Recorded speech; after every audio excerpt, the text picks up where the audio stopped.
I'm interested in the economic catastrophe that follows the initial catastrophe, if that makes sense.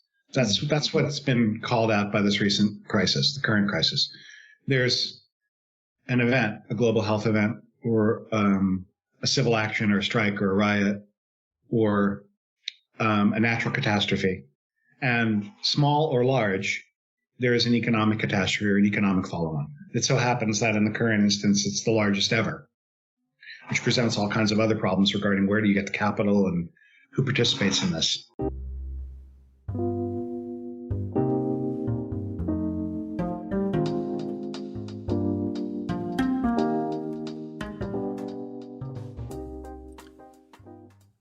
This episode of Search with Purpose wouldn't be possible without my day job at Exige International. Exige is an executive search firm providing talent within the Western European market for a whole range of financial services organizations. We, as a group of executives at Exige, believe that recruitment can be done differently. It can be done in a way which serves the needs of both our clients and our candidates, and also the world in which we live. We've committed to not only finding the very best talent available in the world, but also to giving 10% of our search revenue to forest protection charities to ensure that the future generations have these treasures intact and can enjoy them just as we have. So if you'd like to find out more about our work here at Exige, then please do check out our website at exigeinternational.com.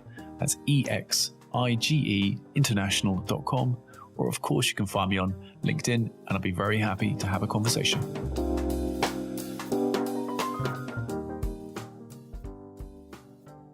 In today's episode, I speak with David Soloff. David has a track record in taking an idea and then creating a successful and valuable company from that idea. He sold his first company to Snapchat for $100 million. His second, Premise, has raised some $60 million from the world's leading venture capitalists. And we meet David now, where he's actually working on his third company, OTTRSK, a business that is trying to create a new type of economic bond within the insurance sector using unique data insights. In this conversation, we're going to discuss the reality of starting a business and being an entrepreneur.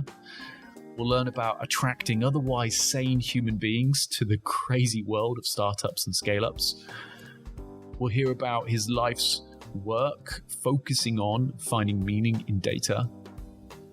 And then we're going to explore a bit about his latest adventures in the world of insurance and playing in a sector that, as he even admits, he has probably no right being in, but is very excited about making an impact in.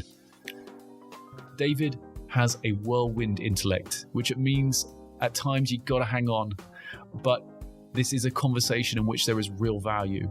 So I hope you enjoy this conversation. So without further ado, I give you David Soloff.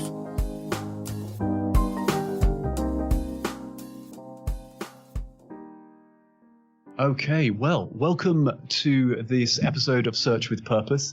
I'm really happy to have my guest today, David Soloff, who is the CEO of OTTRSK, amongst many things. Today's conversation, we're going to be able to explore a number of different topics.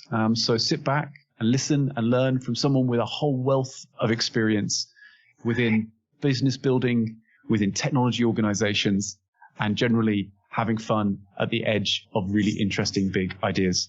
So, yeah, David, hi. Thanks for joining us. Hi, thanks. Thanks for having me. My pleasure. Yeah, thanks for the introduction. No worries, absolutely. David, you've got a hell of a background, so maybe you could put it in your own words. Just tell us a bit about, what you've been up to over the couple of years now, and what brings you to where you are with OTTRSK. Sure. So I have a pretty heterogeneous background. I come from academia. I did pretty extensive studies, both as an undergraduate and a graduate, in history, linguistics, and economics. And that brought me to a lot of big ideas, and I've always been kind of a systems person. That would probably be the best way to string the beads along a single thread. Systems have always been extremely interesting to me. Linguistic systems, social or interactive systems, computer systems, supply chains. I guess I'm a bit of a puzzle person, and so I'm always very interested in understanding how inputs impact outputs, which is that's kind of a simple concept. There are a lot of people whose brains work that way.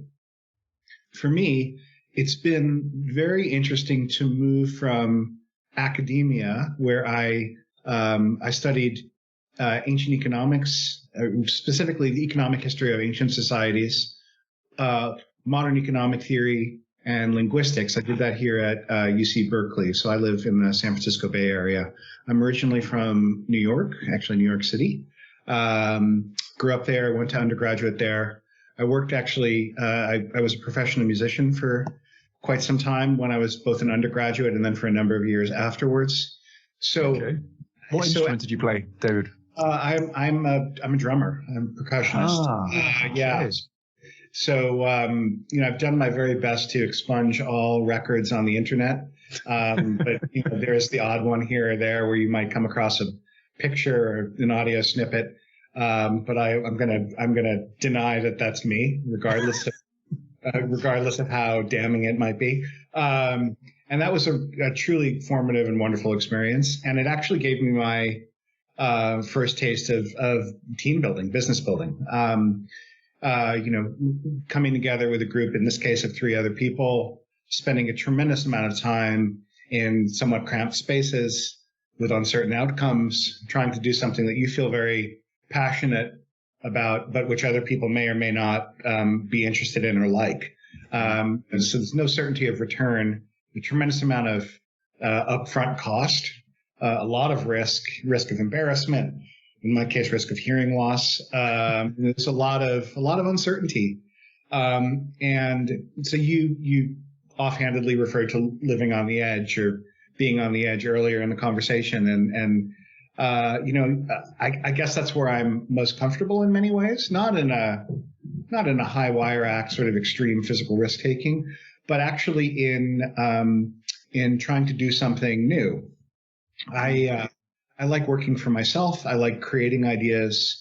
And so if I trace this back, 20, 30 years actually in my life, I've kind of always worked in a very, very similar type of way, which is initially on my own or in close collaboration with one other person, iterating or testing ideas, trotting them out as trial balloons, see how people respond either intellectually or otherwise, and then moving forward and scaling up a team and a workflow and producing something and bringing it out into the world. In many ways, I'm still doing the same type of work I did when I was a kid, 30 plus years ago, when I was, in my teens or in college, later on. So, I still feel like the same person I was then. So when someone looks at my CV, they see musician, academic. Then I went to work in technology product management for a couple of companies in Silicon Valley in the aughts and the early 2000s.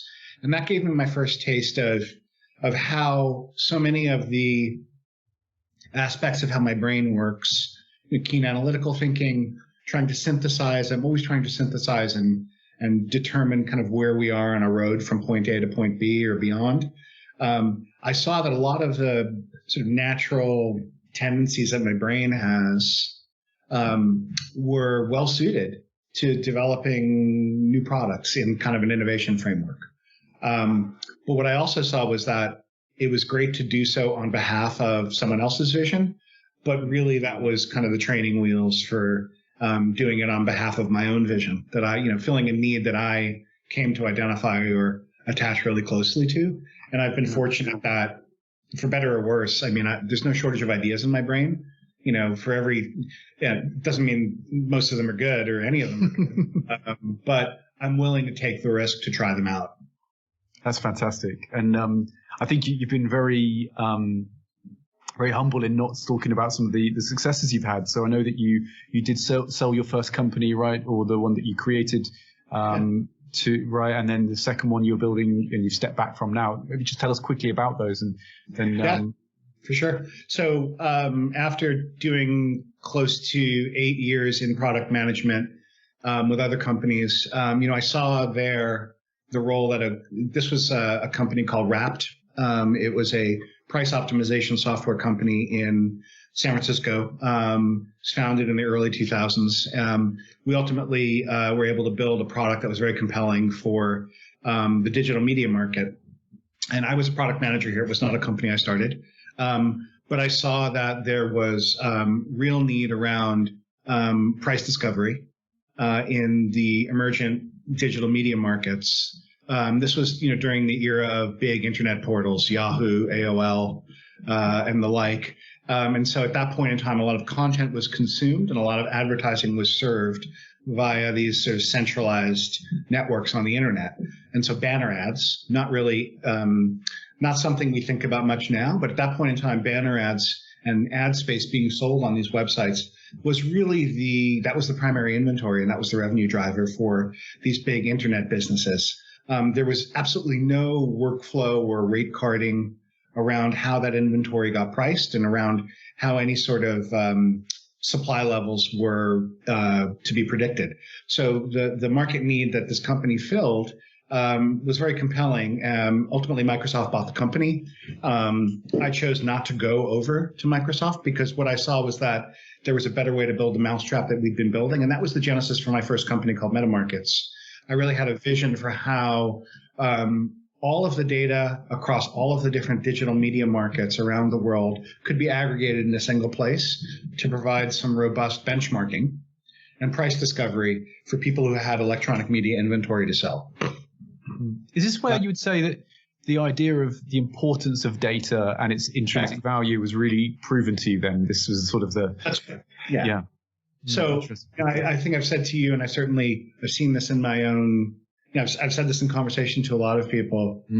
If you're lucky, you have one good idea in your life, and everything you do is kind of an iteration or a different version of trying to make that idea a reality.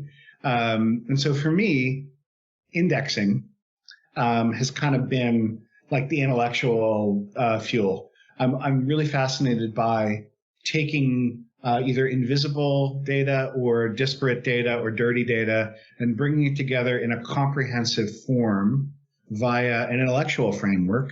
And usually, technology plays an important role in implementing that intellectual framework, and it processes the data, and out comes an information product. It goes in as sort of meaningless or not necessarily, it's not apparently related, and it comes out as something very, very useful. And that tells us something about the world that maybe we suspected, but could never put a finger on. So it makes things tangible. And that is it's a very, very powerful concept. And obviously in the financial or risk management space, it's absolutely critical to be able to understand where one is vis-a-vis certain risks, known or unknown. Similarly in the financial markets and elsewhere, temperature, weather, climate, everything is constantly being indexed and measured, either against itself or against other things that are similar to it or different from it. So with MetaMarkets, the goal was to build an indexing business that enabled price discovery and transparency on behalf of this rapidly changing digital media landscape. And that's precisely what we did. I founded the company. As I said, I was the founder without a company for the better part of 2 years, where I carried it around as a PowerPoint in my backpack. And then I was fortunate to meet a technical co-founder. We built out the first version of the product. We raised capital. Fast forward 5 years, and we sold the company to Snapchat. And that is actually now, that infrastructure, I'm really happy to say, powers a lot of the advertising, pricing, and inventory management for, what's really a really huge and growing social media platform. So that was a really satisfying experience. So fantastic. Yeah. So you sort of taken this idea of seeing the value of data, but how data in its rawest form can be really meaningless, but has a lot of intrinsic value if it's structured and indexed in the right way. Transfer all that into meta markets. which is ultimately serving this huge beast that many don't know about performance marketing, about the sort of the way that the internet is effectively funded in so many ways. That gets sold to Snapchat, sort of showing you that there's a real strong value in indexing that data, and that led to your next idea, iterating on again this kind of singular idea that you've talked about into premise, right? And that's that, what's great is that after things have happened, you can clean up the narrative and make it sound like a very orderly and calm, logical progression. The reality is that it's bloody chaos. And, there's a near-death experience every 7 to 8 minutes.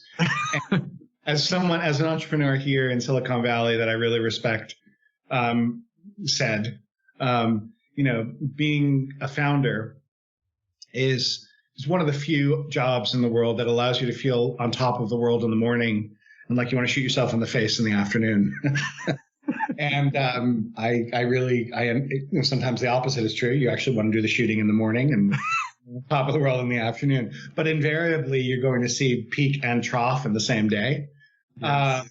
It's a dirty business. It's really it's brutal. So there needs to be a real magic to the idea. Otherwise, there's just no incentive to push through. You did raise a nice point earlier on. I flippantly said that you like living on the edge, but there's a definite truth to that. And then that I believe that anybody who's interested in true innovation and creating, they have to embrace this chaos. But also, and in that chaos comes failure, because out of the iterations of failure comes success, right? So I can see that in everything you're saying. Must be this becoming used to this constant push and pull and tearing down and building up, but trying to hang on, as you said, to a central thesis, a central idea that you believe is beautiful and has value, and that can help you move through these troubles. That's the eye of the hurricane, right? The eye, that place of calm, or the center of all of the swirling chaos, you need to hold true to that, or be ready to abandon it if it's not proving out, and change it. Sometimes it's hard to know whether you're being persistent or reckless. Sometimes it's hard to know whether you truly are onto an idea and you're early and the world doesn't understand it, or whether you're just wrong. It's not like you can, look at a sign that will tell you what to do. So I think that actually is the nature of the risk. The nature of the risk is that you don't know when you need to pull out of the nosedive. You can't see the ground, whatever. Torture your own metaphor. But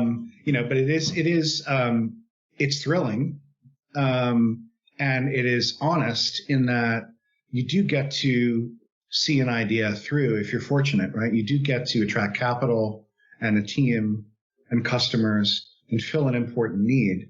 And if you're really, if you're one of the really few people, you're actually able to make a living at it, which is the other piece of all of this, which is that, you need to support yourself. And that's one thing. But then when you start attracting a team who are leaving jobs, the responsibility, it's no longer simply about you.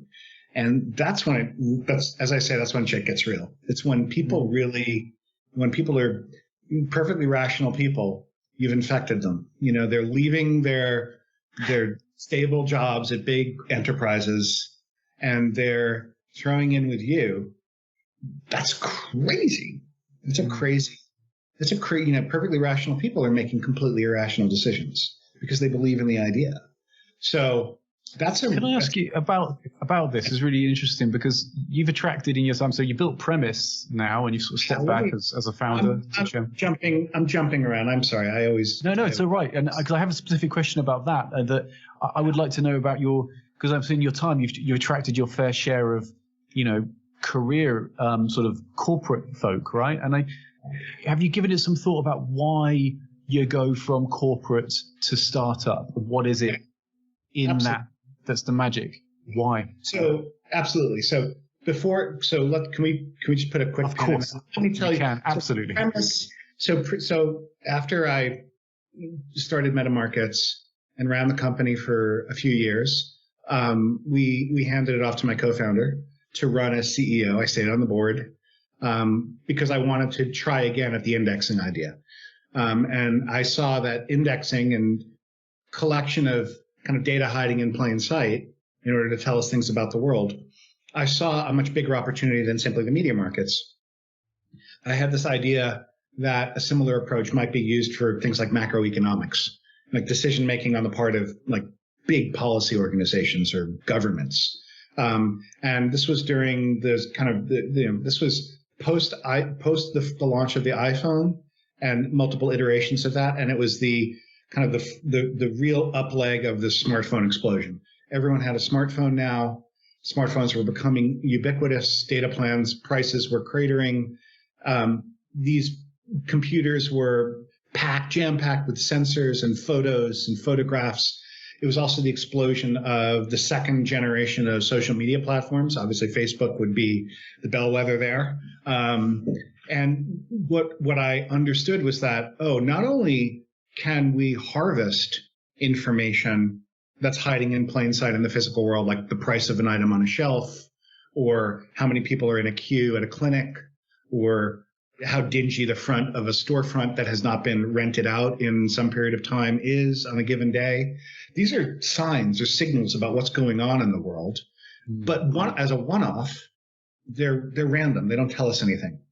There needs to be a mechanism for systematically capturing in a structured manner the same signal or point of view again and again longitudinally through time. There needs to be a mechanism that controls what the data is that is being collected or harvested. Without that mechanism of control and definition, and without on the other side of it, a quality assurance mechanism, machine learning, image recognition, anti-fraud, without the gate at the front and the back, it's going to be garbage in, garbage out. You won't have anything useful or instructive. And so back to the indexing idea, I saw in the wake of the great financial crisis in 2008, 2009, and on an ongoing basis, I saw an opportunity to build better dashboarding for policymakers regarding consumer activity, price trending, vacancies, joblessness. And so that was the genesis for the idea behind Premise. The better mousetrap that we built was we saw an opportunity to use the smartphone as a sensor and the person attached to it as a data capture agent. Because everyone has their own circumstance in life. They experience things, they see things. If you can tap into or harness that local point of view, properly incentivize and motivate people to go out and tell you things about the world, and can quality assure the result you're collecting, you might be onto something. And so that was the genesis for the idea. And that's what we spent at this point, going on 8 years building. You think it's going to be a 1 or 2 year journey to getting your first version of the infrastructure up and running and selling insight and data to institutions like the World Bank or the Gates Foundation, or in the UK, DFID or the FCO. So make that 2 years, probably multiply it by 3 or 4, and then you might be close to what's right. So that's really been the story. And we've lived long enough and survived, again, around that sort of core idea, and iterated and tried thing and raised capital and brought on teammates and said goodbye to teammates and done all kinds of things. But we've remained true, or continued to swirl around that core idea for the whole period of time. And we've just lived long enough to be deposited safely in a place where there is a commercial business, and it's an exciting one. And the customer base is beyond anything I could have dreamed about when I started the company. So it's been intensely gratifying intellectually, and it's been also really harrowing. It's been crazy. It's been so crazy in all the ways that are good and bad. I can't express that enough. Like there's, someone said that I'm an emotional leader. Like I kind of lead with my emotions, for better or worse. And it's hard not to be emotional or to feel things. To be steely and cold and resolved all the time in the face of just absolute shitstorm. It's not human. You can't do that. So I try to keep perspective, but I also try to be genuine about what I'm feeling in any given instance. So anyway, that's Premise. There's a ton of information on the web and on our website, premise.com, about what we're doing, who our customers are. If there's anything further I can tell you about it, ask Brilliant. me. Yeah, I'm the founder and executive chairman there. Thank you very much. That's a great example. And I want to come back to what you just said there about sort of the reality, the human nature of being a founder and the human nature of being a leader of a business. And that's living on the edge, back to this component is that you have responsibility for more than just yourself at some point. You have responsibility for the folk working within your business, and that brings pressure and it brings expectations. And I can see how that's I couldn't see how you couldn't live that emotionally. You've only got to look at people like Elon Musk, and the way that he had his emotional human moments on programs like the Josh Rogan experience and Joe Rogan experience. And I think this is actually so honest that we're all human beings trying to get through and succeed and dealing with failure and just living. So why not be an emotional leader? Why is that wrong? I think that's I think it's wrong or challenging sometimes because you can make the wrong decision from emotion. I think it's that simple. I think that sometimes you can get overexcited or sentimental or angry and do the wrong thing. That's why. With that said, to genuinely lead or recruit or attract people, there's nothing better than the emotion. You need to really appeal to people at a gut level. And at least I've found this to be the case, certainly being perfectly honest, I'm absolutely best at the earliest stage of a venture. Like I'm unafraid of a blank sheet of paper, like for better or worse. Like it doesn't scare me. What does scare me is having to color in the lines. Like I'm not, like I don't know if I'm a sociopath or what, but when it comes to having to follow rules beyond a certain point, it becomes really challenging for me. Yeah. I experienced that in graduate school here at Berkeley. I was in a PhD program. I spent years in the program, got my master's degree, went through my qualifying exams. And yet when it came down to fulfilling the reading lists and to prepare for my orals and write the dissertation, I was like, oh God, I just can't. Two things happened. I mean, one was like, I burnt out. I was like, okay, what am I going to spend the rest of my life in the academy? I want to do something more impactful. Yeah. It also happened to be during the time when companies like Netflix were going public. I'm sorry, not Netflix, pardon me. Netscape were going public, and you had eBay, and you had this first generation of massive businesses. And this is happening not 10 miles from where I'm in graduate school. It's a little bit hard to resist this gold rush that's going on from an intellectual or frankly from a financial perspective. It's very hard to say no to that. But anyway, sorry, I'm digressing. No, I think there's some real value in that. And I'm so what was the reason you created OTTRSK? What was the catalyst? And why has that idea been driven? So I think with the current company, with the new effort, OTTRSK or OTTRSK, it's attempt number 3 at the indexing idea. Right? It's back to the future. Here it's about parametrics, and it's specifically about uninsurable risk. Right? It's risk that, and uninsurable there is in scare quotes. It's in the quotes that I think a lot of people rightly in the insurance space refer to, non-physical damage scenarios or business interruption scenarios, such as we're encountering right now in spades. It's this idea of using information or data or indexes that are in plain sight to engender resilience, or to deliver financial relief quickly and efficiently, to predict before that dislocation happens, when the odds of it happening are going up or going down, to better price what that risk might be.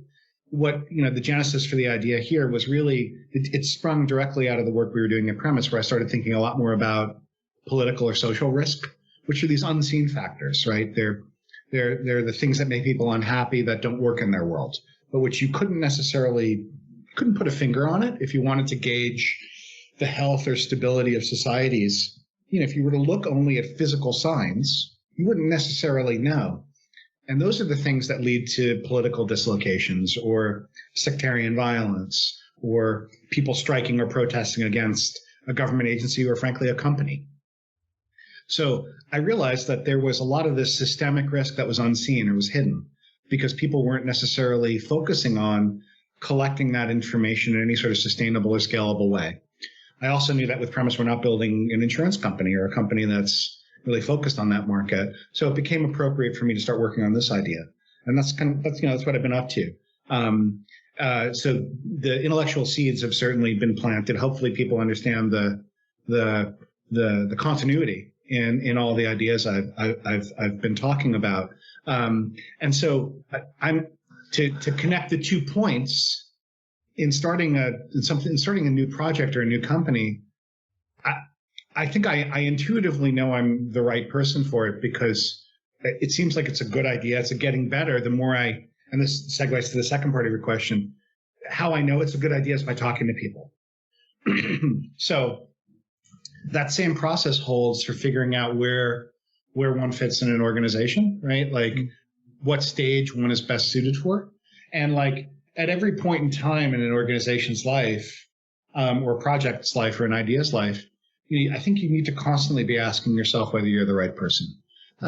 Every moment is a test in that regard, right? Am I the right person to change this idea or alter this idea, or do I need to go into dialogue with someone? Or am I well beyond my areas of strength or my intellectual or industry knowledge? Do I need to collaborate with someone? Do I need, who, and what's the composition of that group? And then at some point you might actually look up and say, wow, this group is self-sustaining. And not only are they self-sustaining, they're doing really good work. They are, the children or the product of the initial idea, but they're bringing expertise and experience to bear on the problem, and they're making the solution so much better than it would have been on its own. And then you get to the point where you're like, oh shit, whenever I join this conversation, I suck the air out of the room and I hold everyone back. I should probably not be in this conversation. Mm-hmm. And I think it's that last part where, from a founder perspective, it's really hard. That's the test, right? Can you step back? What has attracted you to the insurance industry right now? Why are you bringing this third iteration of indexing, this idea that you've been working on for so many years, to the insurance industry? What has attracted you right now? Okay, so the first question, I think the genesis was around all of the political upheaval and social upheaval we're seeing, certainly in the West, but I think certainly in the U.S. So you've seen it in the UK, you're seeing it in Europe, you're seeing it in all across the world, you're seeing it in South Asia and East Asia. Mm-hmm. That is manifesting as, for lack of a better phrase, political and social dislocation. Things are fucked up. Elections are not going the way people expect. Truth is now open for debate. That's to a very large extent a function of these ubiquitous and inescapable social media platforms that feed us via the algorithm information or misinformation or disinformation that only reinforces our point of view rather than engaging us in a healthy debate or exposing us to different ideas. So you've got a hardening, and that's showing up in a lot of ways. And I'm a U.S. citizen. I'm a patriot. I love my country. I love my second country of California. It's given me a lot, but my adoptive country, California, is at odds with my native country, the USA. And that's kind of a joke, but it's kind of not. I mean, we've got a hardening here where reality on the ground in the San Francisco Bay Area could not be more different than what's happening in Arkansas or Kansas or anywhere else in the middle of the country. That's a real thing. That's not a joke anymore. It used to be a little bit of a joke. It's not anymore. I mean, you can see how if you fast forward 20 or 30 years, you've got strife, but real strife. So, that's roughly speaking, that was the going back longer term. That was the catalyst. The immediate term catalyst that's given real urgency to this, of course, is the pandemic.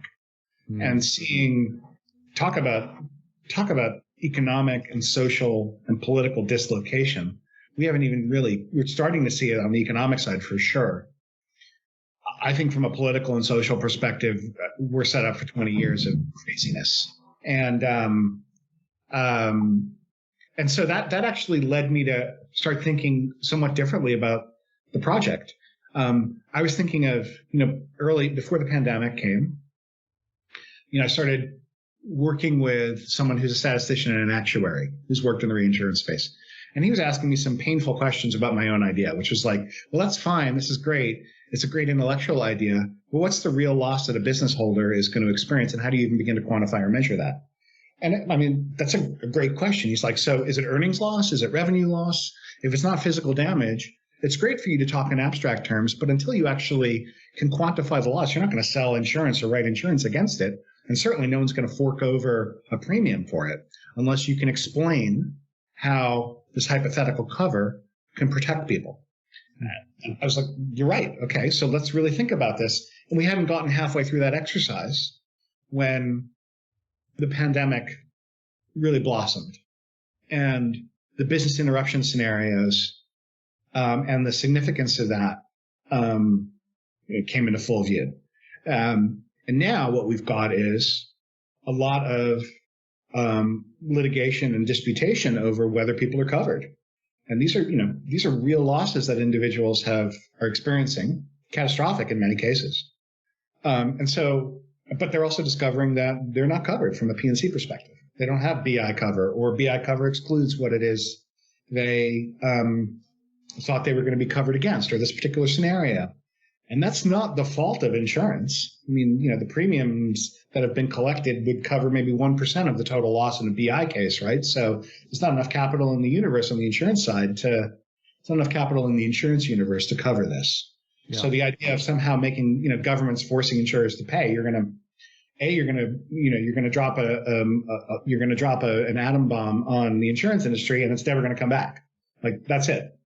So I understand from that there was this idea that you've had from, it's kind of been pushing through about the usefulness of data. You connect this to a social dislocation that's taking place not only in the US, but in many places due to the sorts of information flows that we're being exposed to. You throw into that mix now a pandemic or a sort of a fundamental risk to economies and the way societies are set up. And all of a sudden now we have a problem of trying to figure out, like, how do we actually help solve those risks, right? And then how do we help organizations bounce back from those risks? So, yeah, talk to me. So that was sort of the genesis of these coming into these areas for you. And you've now created this risk, which is doing what? Tell us about what the way that you're trying to solve this problem and what it's going to try and do. I'm interested in the economic catastrophe that follows the initial catastrophe, if that makes sense. That's what's been called out by this recent crisis, the current crisis. There's an event, a global health event, or a civil action or a strike or a riot, or a natural catastrophe. And small or large, there is an economic catastrophe or an economic follow-on. It so happens that in the current instance, it's the largest ever, which presents all kinds of other problems regarding where do you get the capital and who participates in this. Putting that aside for a moment. So I haven't been thinking about insurance per se. I'm not approaching this like an insurtech person. I'm interested in measurement of facts on the ground and ideas and predictions and managing risk around that. So that's led me to the insurance or reinsurance space, because I do genuinely see an opportunity for the industry to offer mechanisms for resilience in a way that can be incredibly important and meaningful now and in the future. At the very moment where insurance should be serving its greatest purpose, it is inevitably and necessarily having to retreat because there isn't the capital. So there's a huge gap, and everyone's expecting the government, as they are in the UK, to come in and backstop. And that's a real thing to do in an emergency, but that's not sustainable on an ongoing basis. So I do think with the current project, I think understanding or comprehending and predicting or measuring how those risks are trending and how they may or may not lead to a large-scale economic catastrophe or dislocation, which, by the way, would be sort of a parametric framework for discussing things like BI or non-physical damage business interruption. I think it's really important that we inject that into the conversation. Yes, very true. So let's pick up the because you talked about some really interesting things there about sort of the catalyst of op risk, and you talked a bit about the sort of the way that you were kind of doing the parametric triggers, and then we talked about the economic dislocations left to the market. The future of reinsurance, insurance pricing, and parametric products seems to be how you're looking to sort of address some of the issues that we're talking about with these major economic dislocations. So let's talk about parametric triggers, and so how parametric solutions can support this sort of the solution and be a potential way to solve that problem, and how your data gathering is all about, can empower these parametric triggers potentially as a solution. So can you tell us about your thinking around that, please? Here's what I'd say. I think in this case, if we look at the current crisis, the urgency of relief is really apparent. People need a payout if they're a business holder, and they need it right away. In the U.S., we've made an attempt to send capital or paycheck, send via the PPP program money to business holders as quickly as possible, but it's taking weeks and weeks and weeks, and a lot of businesses are going insolvent as a result of that. So the attraction of a parametric solution is that it's clean, it's immediate, and it can sustain people during a disruptive, really, really disruptive event. So that I think that coming out of this, I think the insurance industry, if it hasn't already embraced with both arms a parametric product and how that translates at the retail level, I think we'll see that. And I've made a career of pissing off people who actually have real experience in industries. So anyone out there who thinks that don't know what I'm talking about, or I'm not qualified to have an opinion, I agree with you. I'm not going to argue. I did this with premise with economics, where I just, I'm not an economist, but I play one on TV. I'm not I don't have insurance industry expertise. I have technology industry expertise for sure.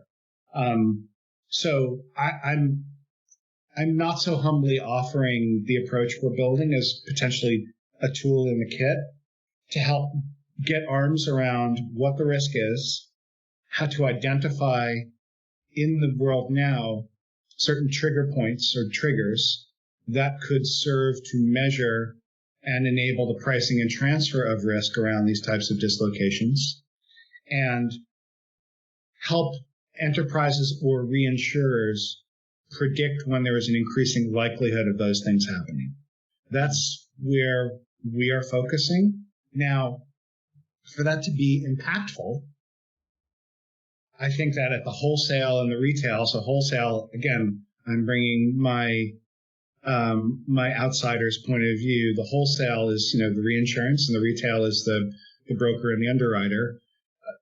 In order for this to work, you need alignment at each step. And I'd argue that I don't necessarily know that a policyholder needs a business owner who's buying P&C cover. I don't think they necessarily need to know or understand that they're buying a parametric product that's helping backstop or bolster the BI element of their policy. As a matter of fact, I think if you get into that, it's going to get confusing, and I don't know that people will actually get the cover that they didn't know they needed. So I think there's a ton of things that need to get worked out. But I do know, too, that if upstream there isn't a convenient or easy or transparent mechanism that enables large pools of capital to backstop or reinsure those policies that should ultimately get written, or add-ons that should ultimately get added on, none of this can happen. So that's where I'm thinking as, necessary first step. And when I say pools of capital, obviously reinsurers and everyone in the insurance industry understands that the amount of premium collected, doesn't come close to addressing or filling the coverage gap that currently exists that's going to be adjudicated in the UK, in the US, and elsewhere. So we're talking about orders of magnitude more capital required. And obviously that's why everyone's looking to government. I think on an ongoing basis, in order to fill out this resilience marketplace with things like an economic resilience bond, which is really, might be structured much like a cat bond. And that's really, that's where we're focusing right now on the product side. We're thinking a lot about how to build something like that in an intellectual framework that would support that. I could see, and I think of necessity, you'll have a huge piece of that be public sector capital, whether it's, government agencies or multilateral institutions like World Bank and others. But I do also think that in this framework, private investors, private capital can and should play a role. You're collecting a coupon that's far larger than any yield you're going to get. The drawdowns in the trigger can be modeled. We know what they're like. We at OTT, we're working on building the predictive piece that tells you when it's more or less likely that this is going to happen under certain scenarios caused by certain event classes for certain time frames. And I think really, really importantly, the ESG component of this for an investor should not be overlooked.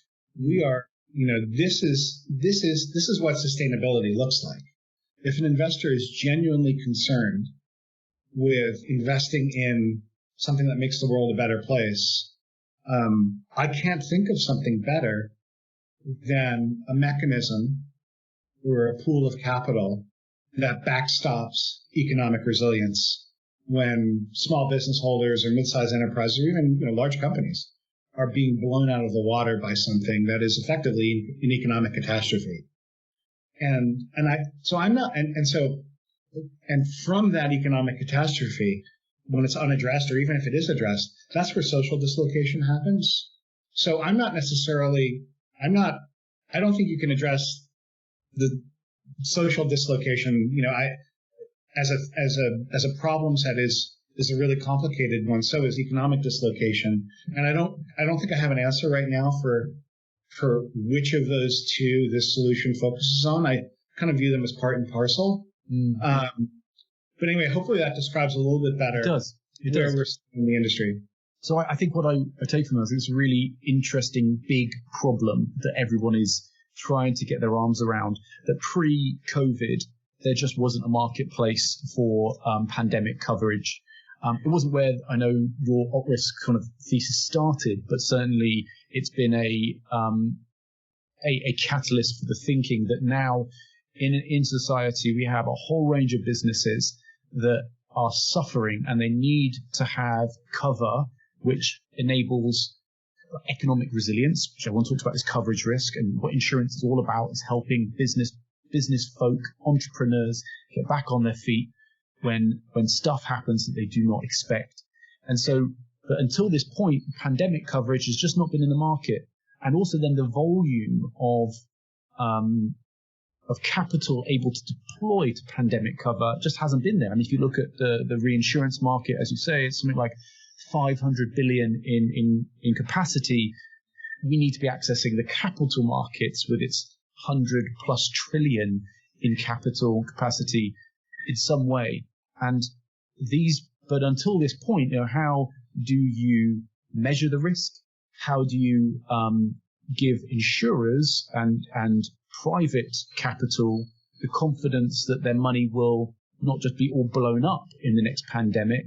And so we have to create a system, a product that can create risk pools which won't all be wiped out at the same time given an event, right? So this is a really big, gnarly problem, which I think, as you say, can be solved with parametric triggers in a way to underwrite the risk or to define the risk There's going to need to be data, which is, I think, where risk is coming in, is to sort of modeling the historic events, right? And then looking at future outcomes and how you price those. But this isn't a simple problem, but it's one in which everybody in the insurance industry needs to come together around. And there's going to be, certainly, as you say, probably people who think you're not, kind of qualified to answer that. But frankly speaking, if I may say, I don't think the industry has had an answer to this, and they've been working in this sector for many, many decades. So I think it's going to take some fresh eyes, some people to disrupt, some people to bring a new opinion and a new set of solutions.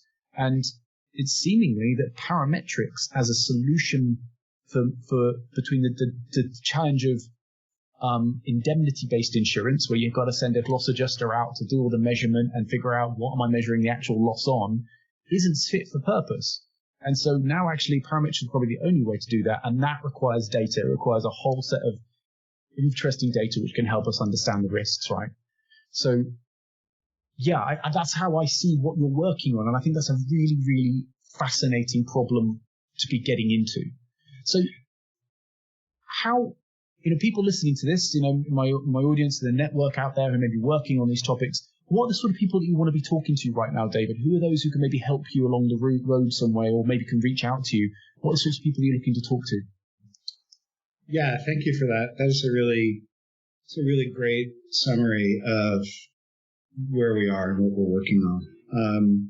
I think thinking about the predictive analytic piece and using large-scale natural language processing and machine learning models to better support risk preparedness rather than response. So that, I would argue that focusing on parametrics without understanding or trying to analyze where those triggers are likely to settle is not addressing the full scope of the problem. If you can pay up front to reduce your quantum of loss after a trigger is activated, that strikes me as far better than scrambling to respond after the trigger is activated. So I think you need to define a trigger point and a suitable trigger, absolutely. And that's really important after the event has happened. But I think the larger opportunity is reducing that quantum of loss up front. So that's kind of a prelude. So who would I like to connect with and speak with? I'm sure there's a number of people listening who think I don't know what I'm talking about, and who think I don't have any right to my opinion. So put yourselves at the top of the list, please. I want to know why I'm wrong, and I'm not saying that flippantly. Like, what don't I know? Help me understand that. And you can be in the ILS space, you can be in the resilience space, you can be in the CFO suite, charged with risk management at a large enterprise.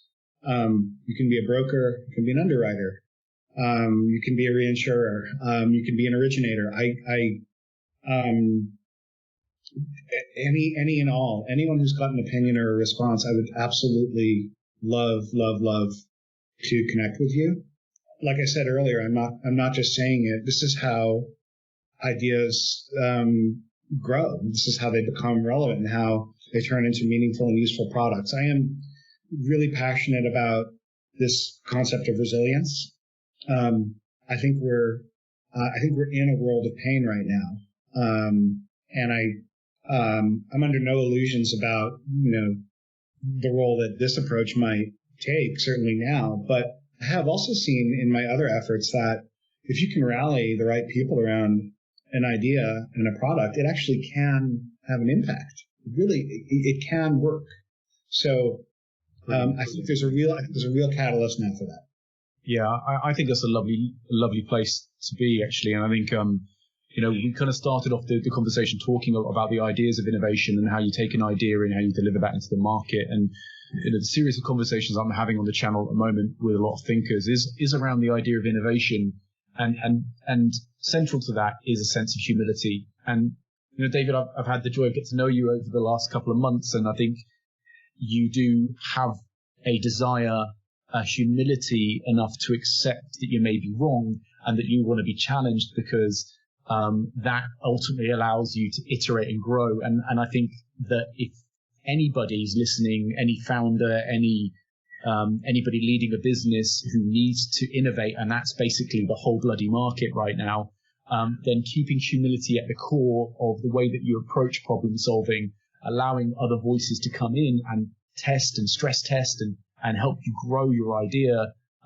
That for me is something I always look for in the people I'm searching for and getting to join companies. So I think it's a great place to start. Yeah, absolutely right. I mean, if you are those people that David has just mentioned, and that you want to talk and you want to, debate and think that you've got a different view, then absolutely reach out. And I think right now, I'm talking to people, other people in the market. There's really interesting people like Dr. Marcus Schmelbach and Patrick Callahan and many others who are doing interesting work in this space right now, who are trying to come at the same problem from different angles. And what is unifying about them is an integrity to the fact that they see an issue for society. You mentioned it with ESG. You mentioned it about social resilience. You mentioned it about the need for business owners to get back on their feet and for us as a society then to work together to solve these problems. And that is a really worthwhile problem we're trying to solve.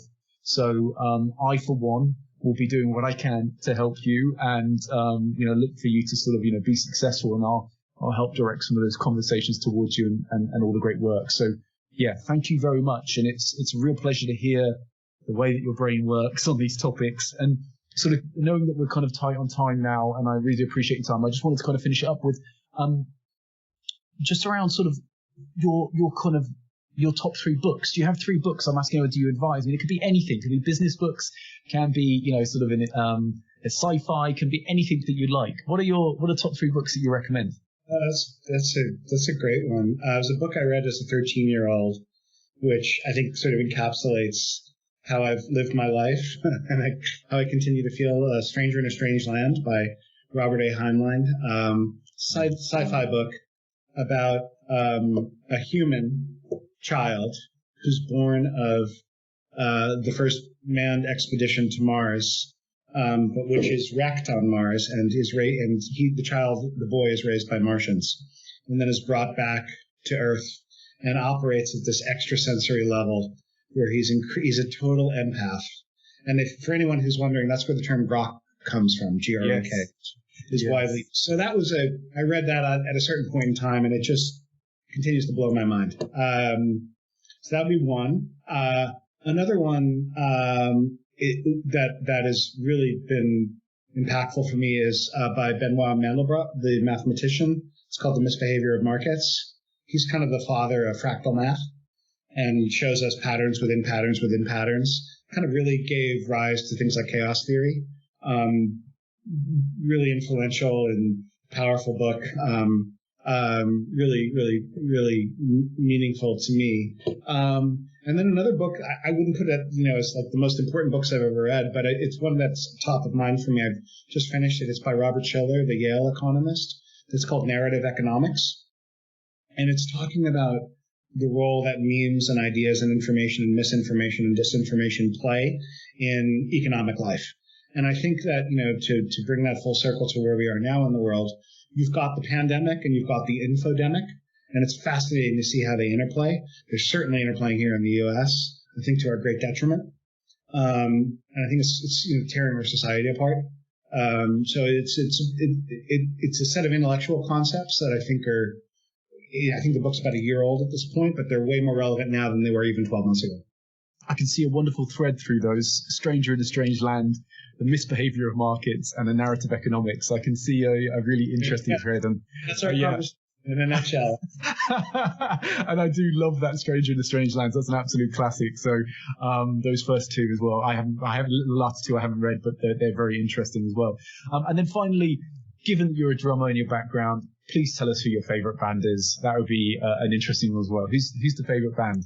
Oh gosh, I think my first passion as a youth, as a child, I absolutely worshipped Keith Moon of The Who, and so I think 1970s vintage Who, pre-Face Dances for sure, but Who's Next and Who Are You and the earlier records, where Keith Moon was sort of in his full chaos form, nothing will ever replace that band for me.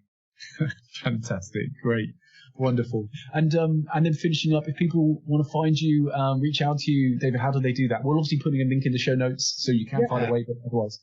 These days, I'm finding I spend a massive amount of time on LinkedIn. Okay. So come find me on LinkedIn. My Twitter, I'm not active on Twitter. I'm a huge reader on it, but I don't actively post. Anywhere I post is going to be on LinkedIn. Brilliant. Thank you very much for that. Well, it's been a great pleasure to have your time and sort of hear your knowledge and experience. And again, thank you very much for telling us about alt-risk and your experiences with Premise and then with meta markets and obviously all the recommendations and knowledge you've given us. So it's been an absolute pleasure, and thank you very much again, David. Yeah, thank you. This is great. Thank you, William. All right. Cheers.